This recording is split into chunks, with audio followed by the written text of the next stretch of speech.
School میں بتایا گیا, بچوں تک میرے نوجوانوں کو ارلی اسکولوں کے اندر ان کی سیرت, ان کی زندگی کا پتہ ہو. ساتھ پھر ان کو ہمارے پاس فلمز بنے الٹرنیٹ, جس طرح یہ جو ارطغرل ہے, یہ جو ٹی وی ترکش ڈرامہ ہے, یہ ایک الٹرنیٹ دیتا ہے لوگوں کو, یہ ایک الٹرنیٹ کلچر بتا رہا ہے اپنے نوجوانوں.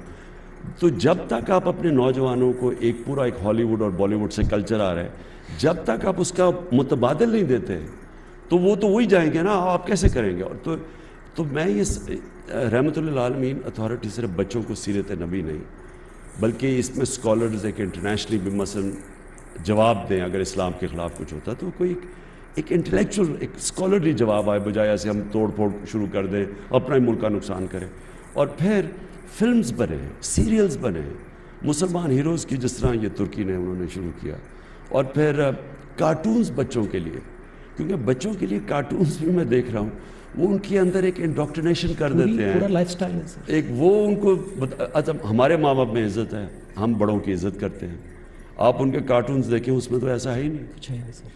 تو وہ ہمارا جو, اور ہمارے ہر اس کے پیچھے کچھ ہے, ہمارے جو اسلام کے آداب ہیں, جو ہمارا کلچر ہے, اس سب کے پیچھے کچھ نہ کچھ وجہ. مثلا پردہ ہے, پردہ صرف کپڑوں کا نہیں ہے, یہ ایک معاشرے کے اندر یہ اینٹی فحاشی ہے.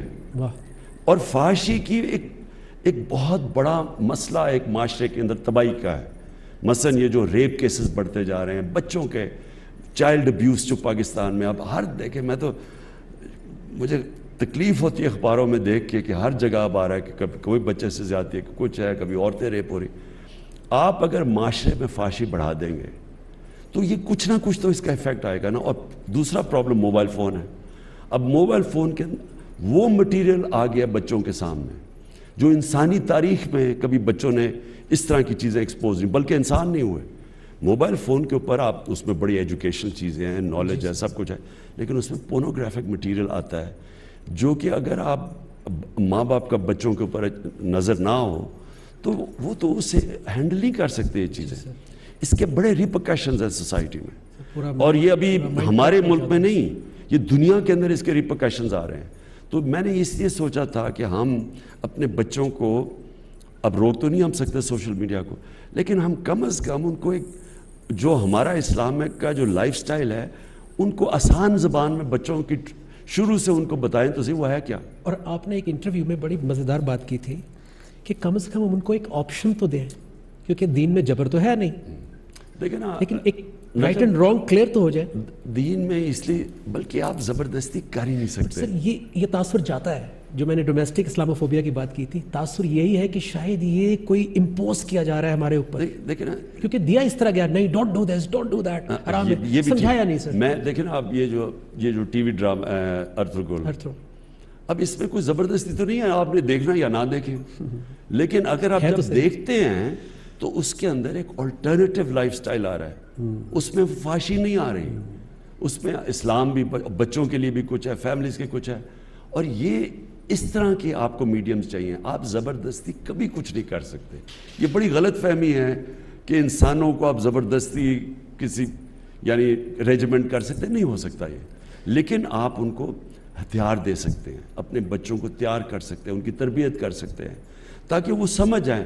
میرا اب یہ کنٹینشن ہے کہ ایک دفعہ ایک کسی بھی نوجوان کے اندر پوری طرح سمجھ ہو کہ اس کا دین کیا ہے, اس کی تاریخ کیا ہے, پرنسپلز کیا ہیں, سیرت نبی کیا ہے, اس کو پھر دنیا میں جہاں بھی بھیج دو, وہ پھر وہ اس کا بیسک وہ تکڑا رہے گا. لیکن جب آپ کی فاؤنڈیشن ہی نہیں ہے تو آپ تو ہر چیز سے متاثر ہو جائیں گے.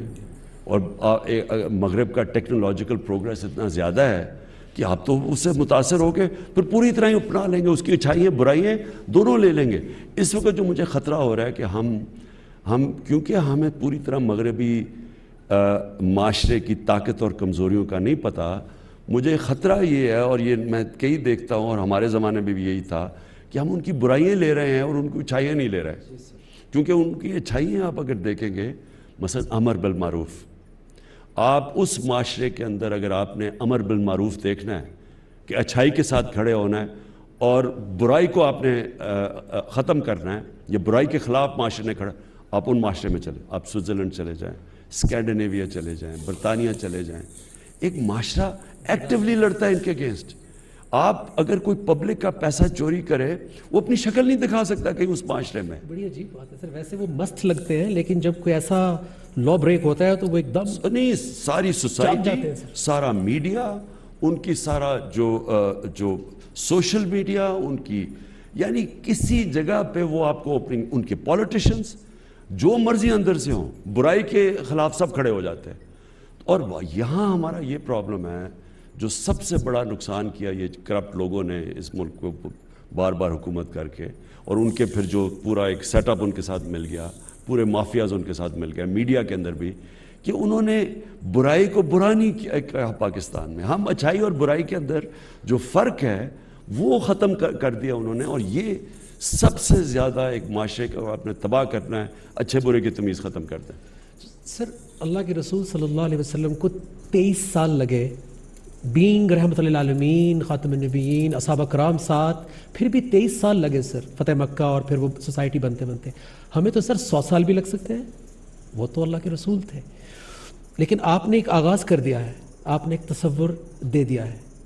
سو اللہ آپ کو انشاءاللہ ایک موقع جب اور دے گا تو پھر آپ کیا کریں گے سر, جو اس دفعہ اور ابھی تک آپ کو لگتا ہے کہ آپ نہیں کر پائے سر, اور انصاف کی بھی سر اس میں کیا ویلیو ہے؟ دیکھیں نجم, پرابلم پتہ ہے کیا ہے, کوئی زندگی میں شارٹ کٹ نہیں ہوتا. آج تک کوئی بھی مجھے بتا دیں کسی نے کوئی بڑا کام کیا اور شارٹ کٹ لے کے کر دیا ہو؟ نہیں سر. کوئی لیڈر ہو جو شارٹ کٹ سے بنا, جتنے بھی بڑے اللہ کے لیڈر بنائے تو بالکل بھی نہیں ہے سر. نہیں, اور جو امتحان کے بعد اور بڑا آ جاتا ہے. نہیں, لیکن نجم آپ دیکھ لیں کہ نبی صلی اللہ علیہ وسلم دنیا کے گریٹسٹ لیڈر تھے. اللہ نے ان کو 13 مشکل سال گزارے مدینہ کے, اور مدینہ کی ریاست بھی 3-4 بڑے مشکل سال تھے. تو مشکلیں جو آتی ہیں نا آپ کے اوپر, یہ انسان کے اندر سے وہ جو اللہ نے طاقت دیا, پوٹینشیل, وہ نکالتی ہے. جب آپ ریزسٹنس کے سامنے کھڑے ہوتے ہیں تو تب ہی انسان کی اندر صلاحیتیں نکلتی ہیں. اگر آپ آسان راستہ لے لیں, وہ جو 2 راستے ہیں, ایک عظمت کا راستہ ہے, ایک تباہی کا, وہ آسان راستہ ہوتا ہے, انسان شارٹ کٹ لے لیتا ہے. تو یہ کہنا کہ ہم پاکستان میں کوئی ایک دم اس طرح کریں گے اور مدینہ کی ریاست بن جائے گی, ایسے نہیں ہوگا. یہ معاشرہ مل کے جد و جہد کرتا ہے. ایک اسٹیٹ, اس کی ذمہ داریاں ہوتی ہیں, وہ رول آف لا قائم کرتا ہے, انصاف کے لیے پورے وہ کوشش کرتا ہے. وہ پھر ایک ویلفیئر اسٹیٹ بناتا ہے کہ ہر جو پیچھے رہ گئے زندگی ریس میں ان کی مدد کرے, جو فلاحی ریاست ہے. لیکن جو عوام ہے ان پہ لازم کر دیتا ہے اللہ کہ وہ امر بالمعروف پہ کھڑے ہو. یعنی وہ پھر ان کی ذمہ داری یہ ہے کہ بدی کو وہ ختم کریں, اچھائی کے ساتھ کھڑے ہوں, فیصلہ کریں اچھائی برائی کیا. ہر انسان جانتا ہے اچھائی برائی کیا ہے. سر یہ سب صرف عمران خان نے کرنا ہے یا پوری قوم کو اس میں اپنا حصہ ڈالنا ہے, بجائے کہ صرف جج کرنے کے یا کامنٹ کرنے کے کہ شاید آپ نے ہی کرنا ہے, آپ نہیں کرنا ہے. پوری سوسائٹی کو اس میں اپنا رول پلے نہیں کرنا سر؟ یہ ہو ہی نہیں سکتا. یہ تو ایک سارا معاشرہ ایک اس طرف چلتا ہے. لیکن شروع میں تھوڑے سے لوگ ہوتے ہیں سر. آپ سارے اللہ کے پیغمبروں کی زندگی دیکھ لیں, بڑے بڑے لیڈرز کی زندگی دیکھ لیں. نیلسن منڈیلا, کتنے لوگ تھے اس کے ساتھ شروع میں, پھر ایک سارا ہجوم آ جاتا ہے. اسی طرح ہمارے قائد اعظم محمد علی جناح, ہمارے گریٹسٹ لیڈر, کتنی دیر وہ جیسے پولیٹیکل ولڈرنس کی بات کرتے ہیں کہ کوئی بھی نہیں تھا ان کے ساتھ, تھوڑے سے لوگ تھے, اور پھر ایک دم وہ. تو یہ اللہ کا ایک یہ نظام اس نے بنایا ہوا ہے کہ آخر میں جو سچ پہ کھڑا ہوتا ہے, حق پہ کھڑا ہوتا ہے, وہ پھر پریویل کرتا ہے, قوم اس کے ساتھ چلتی ہے. سر آپ لوگوں کو کیا بتانا چاہیں گے کہ آپ پاکستان کو نیکسٹ 10-20 ایئرس میں یا اور زیادہ ٹائم چاہیے, کہاں دیکھتے ہیں سر؟ اصل میں جی کیا آپ کی ویژن ہے سر؟ میں آپ کو بتاتا ہوں. دیکھیں پاکستان 22 کروڑ کے لوگ ہیں, اور بدقسمتی سے ہمارے ایسے لیڈر ہیں وہ کہتے ہیں کہ بیگرز آر ناٹ چوزرز, یعنی کہ اگر ہم مقروض ہیں تو ہم غلام ہیں. تو اس کا مطلب ہم ساری زندگی غلام رہ جائیں گے. یا وہ کہیں کہ جی امریکہ نے لائف سپورٹ مشین پر ڈالا ہوا. جب آپ کی لیڈرشپ پہ ایسے لوگ آ جاتے ہیں وہ ساری قوم کا پوٹینشیل ختم کر دیتے ہیں. قوم دیکھیں نا جی, قوم تو اٹھتی ہے ایک خودداری کے اوپر, ایک نظریے کے اوپر, قربانیاں دے کے, اونچ نیچ سے گزرتی ہے وہ. لیکن قوم کبھی بھی, وہ کہتے ہیں نا طفل کیا گرے گا جو گھٹنوں کے بل چلے. آپ گھٹنوں کے بل چل کے کبھی بھی قوم نہیں بن سکتے. تو میں سمجھتا ہوں کہ پاکستان میں بڑا پوٹینشیل ہے, یہ قوم کبھی بھی کھڑی ہو جائے گی. میں سمجھتا ہوں کہ یہ اس میں پوٹینشل ہے. عظیم لوگ ہیں ابھی پاکستانی, بڑے بڑے میں نے عظیم لوگ دیکھے, زیادہ تر ملک سے باہر گئے ہوئے ہیں, لیکن قوم ابھی تک عظیم نہیں بنی. تو جس وقت یہ قوم اس طرف نکل گئی, جو راستہ میں سمجھتا ہوں کہ مدینہ کی ریاست کا راستہ امر بالمعروف پہ, ایک دفعہ قوم یہ کھڑی ہو گئی. 22 کروڑ لوگ ہیں, ٹیلنٹ ہے ان کے اندر, پیسہ بے تحاشا ہے, ملک غریب ہے, لوگ امیر ہیں. جیسے ہی انہوں نے فیصلہ, جب قوم بنتی ہے نا, وہ پیسے بھی اکٹھے کر لیتی ہے, وہ اپنے مسئلے بھی حل کر لیتی ہے, وہ ساری دنیا کے سامنے بھی کھڑی ہو جاتی ہے, اس کو کوئی نہیں ہرا سکتا تھا. لیکن وہ ابھی ہم نے اس راستے پہ نکلے ہوئے قوم بننے کے. تو جو دنیا زمین کی ترقی پہ بہت فوکس کرتی ہے, جبکہ ایکچوئل ترقی کردار کی ترقی ہے, جس سے زمین کی ترقی میں بھی برکت آ جاتی ہے. تو میں نجم آخری بات یہی ہے نا کہ دیکھیں, جو میں نبی صلی اللہ علیہ وسلم کی بات کرتا ہوں اور جو انہوں نے مدینہ کی ریاست میں کیا, وہ سب کو سمجھنا چاہیے وہ کیا کیا تھا انہوں نے.